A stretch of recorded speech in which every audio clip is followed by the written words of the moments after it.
it's Reagan, and today I'm here with my April wrap-up. Now for the month of April, I was able to complete a total of 4 books and got more than halfway through a 5th one. It was definitely a slower reading month for me compared to my previous month so far this year, but I'm not gonna be too hard on myself because reading 4 books I still think is very good. I'm still proud of myself, and there's still plenty of the year left to get lots of reading in. So anyway, without further ado, let's talk about the books because I'm really excited about all of them, so I feel like I have good things to say regardless. So the first book I'm going to talk about is Priory of the Orange Tree. This is a book I started in the month of March and completed in the month of April. I want to say I had about 300 pages left of this when I picked it up this month. This is a standalone epic fantasy series written by Samantha Shannon. It has a lot of different kingdoms, and there is magic and dragons and adventure, and everyone has to save the world as we know it. It was a really interesting novel. It's basically centered around the premise of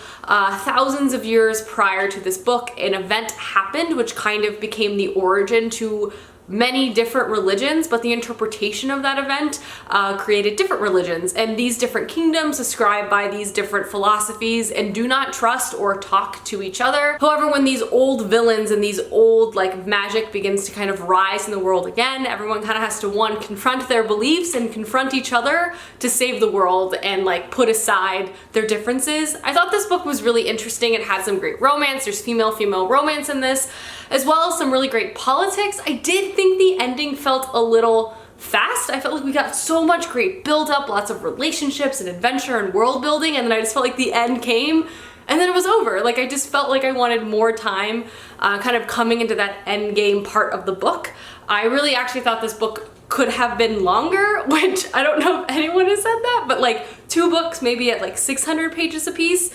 I really enjoyed all the different POVs. There was a really diverse cast of ages and positions in society, and I thought that was really interesting. I think my favorite was the Eastern chapters, with the alchemist being probably my favorite. I just really loved reading his chapters. I thought his point of view was just very dynamic. Ultimately, I gave this book a 3.75 out of 5 stars. It was really good, really strong start. Wish it finished with a little better, but overall though, I really did like it a lot. From there, I picked up the Ovilus Gate. This was one of my commute books this month. This is the sequel, of course, to the 5th season, which I read last month.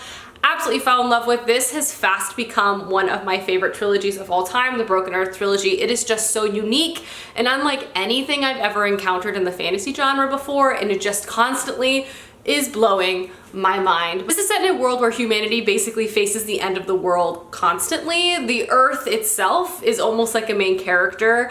Earthquakes, tsunamis, basically any type of geological catastrophe you can possibly think of, characters past and present within this series have faced it. There are also people in this world who can harness the earth power and basically use it as magic. However, instead of being revered and kind of celebrated as a way to protect humanity itself from Earth's rage, they're actually very much controlled to the point of having no freedom or ability to live their own life. We follow many different points of views, very many different places in this world, but everything's kind of culminating to one big thing, which I won't necessarily talk about, but it's just absolutely fascinating. I'll say 3 books this series, but each one kind of just bleeds effortlessly into each other. It could be one giant book written in 3 parts or 3 individual books. I feel like N.K. Jemisin touches on so many important things: race, gender, identity, motherhood, anything you can think of. N.K. Jemisin has something to say about it, and it's just great. Loved the second one even more than the first one. Gave it 5 out of 5 stars. An incredible trilogy. Could not recommend it more. There, I picked up Good Omens by Terry Pratchett and Neil Gaiman. This is a comedic satire, end of the world style novel. I've read a lot of books about the end of the world this month, but this is a story following an angel and a demon. And Armageddon is upon all of these characters. However, somebody has misplaced the Antichrist, and we're following our main characters as they're trying to locate the son of Satan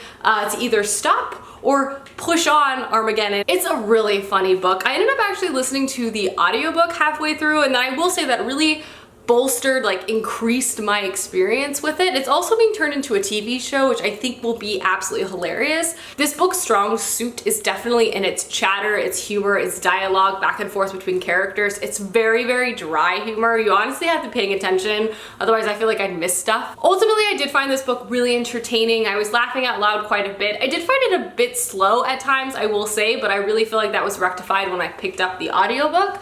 Ultimately, I gave this book a 3.5 out of 5 stars.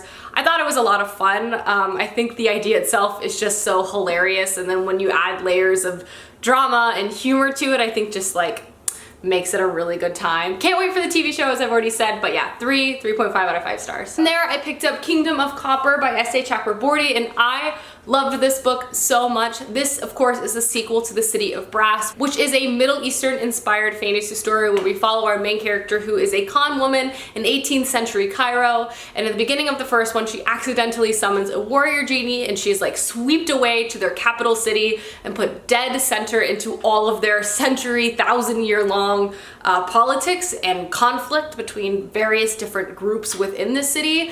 The sequel has actually a bit of a time jump, which is something I appreciated, because something about the series that I love the most are the politics. I mean, the issues that characters have to try to overcome from distrust and just like general hatred among so many people is not something that can be easily fixed. Like, no one can snap their fingers and make people trust each other again after 14 centuries of utter hatred. But seeing people like trying to bridge those gaps in characters from different areas within this book is just so great to see. And I really do feel like the politics is my favorite part about this series. Just watching characters trying to maneuver such a complex situation, because truly within the story you see how hatred breeds more hatred and like bloodshed breeds more bloodshed, but also seeing how characters hurt and like being able to see people like overcome prejudice.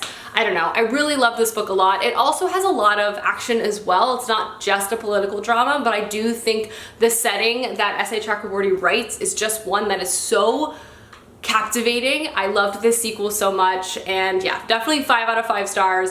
Would recommend this series if you have not picked it up. And the last book I'm going to talk about is one that I have not completed yet. It's my current commute book, and that is The Stone Sky by N.K. Jemisin. This is the third and final book to the Broken Earth trilogy. As I said, I've been lauding this book or this series ever since I picked up the first one. I'm about a little more than halfway through in this, and I'll definitely be finishing this in early May. But guys, I've already talked about what it's about. I've already said how good it is. The third one so far is the best in this series. I cannot wait to see how it ends. I'm a little terrified to see how it ends, but definitely can't wait to finish this. I read the first like 300 pages this month, and I will be, as I said, finishing it in May, but I wanted to mention it at the end of this video. Alrighty guys, those are all of the books I read in the month of April. Let me know down below some books you've read recently, as I would love to know, and I'll see you guys soon with another video soon. Goodbye!